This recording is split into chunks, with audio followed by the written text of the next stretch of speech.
Hello friends, welcome to Chris cooking and blogs. இன்றைக்கி நம்ம என்ன வீடியோ பார்க்க போகிறோன்னா, கொள்ளு கடையிறது தாங்க பார்க்க போகிறோம். வாங்க பார்க்கலாம். கொள்ளு வந்து 2 தடவை நல்லா அலசி எடுத்துக்கலாங்க. 4 தக்காளி கட் பண்ணிக்கலாம். 10 பச்சை மிளகா காரத்துக்கு தகுந்த மாதிரி போட்டுக்கலாங்க. 10 பல் பூண்டு சேர்த்துட்டு கொஞ்சமாக தண்ணி சேர்த்துக்கலாங்க. தண்ணி ஒரு 1.5 சொம்பு பக்கம் சேர்த்துட்டு 1 ஸ்பூன் ஆயில் சேர்த்துக்கலாம். ஆயில் சேர்த்துட்டு கொஞ்சமாக உப்பு 2 ஸ்பூன் சேர்த்துக்கலாங்க. சேர்த்ததுக்கப்புறமா கொஞ்சம் மஞ்சத்தூள் சேர்த்துக்கிட்டு குக்கரில் நம்ம ஒரு 7-8 விசில் விடலாங்க. அதுக்கப்புறமா பார்த்துட்டிங்கன்னா கடாயில் எண்ணெய் ஊற்றி கடுகு, சீரகம், வரமல்லி சேர்த்துக்கலாங்க. வரமல்லி சேர்த்தா நல்லா வாசனையாக இருக்குங்க. வரமல்லி 2 ஸ்பூன் சேர்த்துக்கலாம். சேர்த்து நல்லா தாளித்து விட்டுக்கலாங்க. கூடவே சின்ன வெங்காயம், கருவேப்பிலை, கொத்தமல்லி சேர்த்து நல்லா வதக்கிக்கலாம். பச்சை வாசனை போகிற வரைக்கும் நல்லா வதக்கிக்கலாங்க. நல்லா வதங்கிருச்சு. கொள்ளும் பார்த்துட்டிங்கன்னா நல்லா வெந்துருச்சு. ஆறுனதுக்கு அப்புறமா நம்ம கொள்ளு தண்ணியை தனியாக பிரிச்சுக்கலாங்க. இதை வந்து கொஞ்சம் நம்ம ரசத்துக்கு ஆட் பண்ண போகிறோம். ஸோ தேவையான அளவு பருப்புக்கு வச்சுட்டு மீதியை நம்ம ரசத்துக்கு சேர்த்துக்கலாங்க. சேர்த்துட்டு நம்ம அந்த தாளிப்பையும் அந்த பருப்பு கூட நம்ம சேர்த்துக்கலாம்.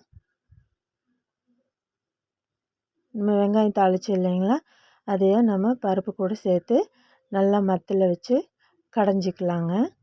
கடைஞ்சிட்டோம்னா நம்ம ரொம்ப கெட்டியாக வரும். தேவையான அளவு கொள்ளு தண்ணி ஊற்றி உப்பு சேர்த்து ரொம்ப கெட்டி இல்லாமல் மீடியமாக நம்ம குழம்பு பதத்துக்கு நம்ம சேர்த்துக்கலாங்க. அதுக்கப்புறமா பார்த்துட்டிங்கன்னா ரசத்துக்கு வந்து 4 தக்காளி நல்லா பழுத்த தக்காளியை நல்லா வேக வச்சுக்கலாங்க. தனியாக வேக வச்சுக்கலாம். கொள்ளோடு சேர்த்து வேகுனா ரொம்ப சொதன்னு ஆகிடும். தனியாக வேக வச்சுக்கலாம். இதுக்கு வந்து நம்ம சீரகம், குருமிளகா நம்ம பவுட்ரு பண்ணிக்கலாம்.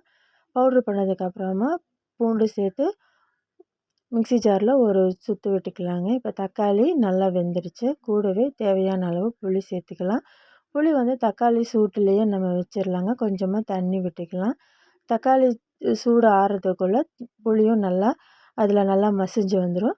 மசிஞ்சதுக்கப்புறமா நம்ம ரசத்துக்கு நம்ம கரைச்சிக்கலாங்க. கரைச்சதுக்கப்புறமா நம்ம ரசத்தை தாளிக்கலாம். கடாயில் எண்ணெய் விட்டுக்கலாங்க. எண்ணெய் விட்டதுக்கப்புறமா 1 ஸ்பூன் வெந்தயம் சேர்த்துக்கலாம். வெந்தயம் வந்து ஹீட்டுக்கு ரொம்ப நல்லது. 1 ஸ்பூன் கடுகு சேர்த்துக்கலாம். அதுக்கப்புறமா பச்சை மிளகாய், கருவேப்பிலை, வெங்காயம் சேர்த்து நல்லா வதக்கிக்கலாங்க.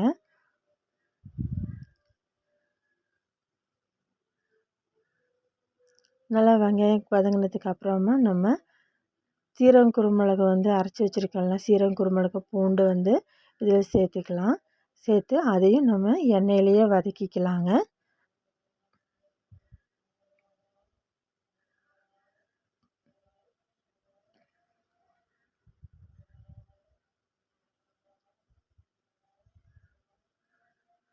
நல்லா வதங்கினதுக்கு அப்புறமா நம்ம கரைச்சி வச்சுருக்கிற தக்காளி புளி தண்ணியை இதில் சேர்த்துக்கலாங்க. சேர்த்ததுக்கப்புறமா நம்ம கொள்ளு தண்ணியும் இதில் சேர்த்துக்கலாம். நம்ம சேர்த்து கரெக்டாக பார்த்துக்கணும். புளிக்கு தகுந்த மாதிரி நம்ம அந்த பருப்பு தண்ணியும் ஊற்றிக்கணும். இல்லைன்னா சப்புன்னு இருக்கும். அதுக்கப்புறமா ஒரு 1/2 டீஸ்பூன் மஞ்சத்தூள் சேர்த்துக்கலாம். சேர்த்துட்டு தேவையான அளவு உப்பு சேர்த்து நல்லா கலந்து விட்டுக்கலாங்க. பார்த்துட்டிங்கன்னா அந்த கொள்ளு தண்ணி, தக்காளி கலர் எல்லாம் சேர்த்து ஒரு நல்ல ஒரு ஃப்ளேவர் கொடுக்கும். கொள்ளு பருப்பு ரசம் ரொம்ப நல்லா இருக்குங்க.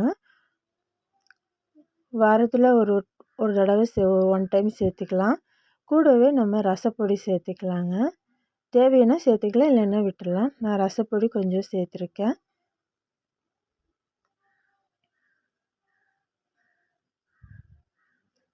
ரசம் நல்லா நுரக்கட்டி வர்றதுக்கு முன்னாடி நம்ம பெருங்காயத்தூள் சேர்த்துக்கலாங்க. சேர்த்துட்டு பெருங்காயத்தூள், கட்டி பெருங்காயம் இல்லைன்னா கட்டி பெருங்காயம் சேர்த்தோம்னா நம்ம எண்ணெயில் கொஞ்சம் போட்டு பொரிச்சிக்கலாம்.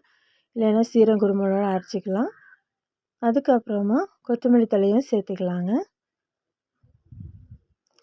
சேர்த்து நல்லா நுர வர வரைக்கும், நுர வந்ததுக்கப்புறமா நம்ம சிம்மில் வச்சுக்கலாம். சிம்மில் வச்சு ஆஃப் பண்ணிடலாங்க. அவ்வளோதான், நம்ம கொள்ளு ரசம் ரெடி ஆயிடுச்சு. இதுக்கு ஒரு காம்பினேஷனாக பார்த்துட்டிங்கன்னா கத்திரிக்காய் வதக்கல் செய்யலாங்க. கடாயில் வந்து எண்ணெய் விட்டுக்கலாம். கடுகு இது வந்து சிம்பிள் தான். இதை வந்து பார்த்துட்டிங்கன்னா வெங்காயம் சின்ன வெங்காயம் கருவேப்பிலை மட்டும் சேர்த்து நல்லா வதக்கிக்கலாம். அதுக்கப்புறமா கத்திரிக்காய் உருளைக்கிழங்க வந்து உப்பு தண்ணியில் கட் பண்ணி போட்டுக்கலாங்க. உப்பு தண்ணியில் போட்டிங்கன்னா ரொம்ப இந்த கருப்பாக வராது. கத்திரிக்காய் உருளைக்கிழங்க நம்ம சேர்த்துக்கலாம். சேர்த்துட்டு சிம்பிளாக 3 தக்காளி மீடியம் சைஸில் இருந்தால் சின்ன தக்காளியாக இருந்தால் 3 தக்காளி சேர்த்துக்கோங்க. பெருசாக இருந்தால் ஒரு 2 தக்காளி போதுமானது.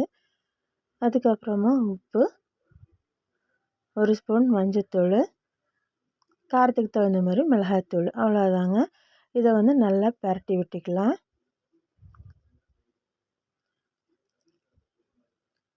நல்லா பரட்டி விட்டு தண்ணி ஊற்றாமல் சிம்மில் வச்சுக்கலாங்க. சிம்மில் வச்சு மூடி வச்சுக்கலாம். ஒரு 10 நிமிஷத்துக்கு அப்புறமா எடுத்து பார்த்தீங்கன்னா கத்திரிக்காய் உருளைக்கிழங்க நல்லா பரட்டி விட்டுக்கலாங்க. தண்ணி ஊற்ற வேண்டியதே இல்லை, அதுலேயே நல்லா வெந்துக்கும். ஸோ அவ்வளோதான், நம்மளுடைய லன்ச் ரெடி ஆகிட்டு. கத்திரிக்காய் உருளைக்கிழங்கு பொரியல், ரசம், கொள்ளு ரசம் சூப்பராக இருக்குங்க. கூடவே அப்பளம் வச்சு சாப்பிட்லாம். இந்த வீடியோ உங்களுக்கு பிடிச்சிருந்தா லைக் பண்ணுங்கள், ஷேர் பண்ணுங்கள், சப்ஸ்கிரைப் பண்ணுங்கள், கமெண்ட் பண்ணுங்கள். தேங்க்யூ.